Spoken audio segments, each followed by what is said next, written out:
How's everybody doing? Today we are here to embody and to demonstrate those classic words of Frederick Douglass, to pray with our legs. Today we're here to demonstrate a civic sacrament of speaking truth to power from power.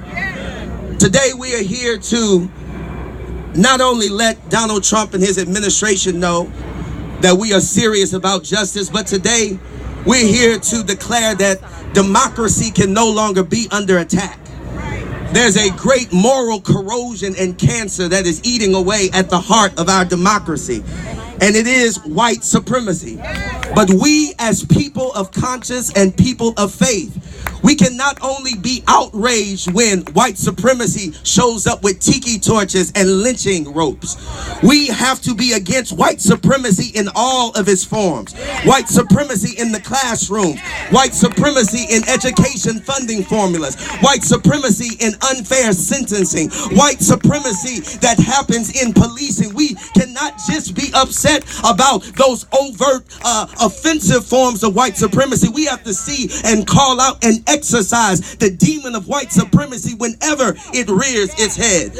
And the reality is that Donald Trump is not the problem. Donald Trump is a symptom of something that has always been wrong in America. America has a birth defect known as racism.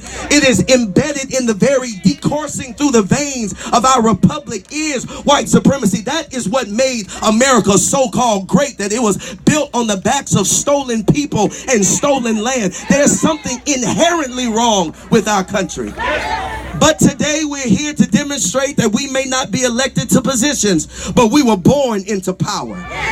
We are people with power, because positions can be taken away, but power shall land with us forever. That is why we go to the voting booths, because we give elected officials their pink slips, because we may not have positions, but we do have power. And if you have power, you ought to be able to raise your voice in victory, because we don't have positions, but we do have power. Pharaoh had a position, but Moses had power. Nebuchadnezzar had a position, but the three Hebrew boys had power. Darius had a position, but Daniel had the power. The bus driver had a position, but Rosa Parks had the power. Lincoln had a position, but Harriet Tubman had the power. Bull Connor had the position, but Martin had the power.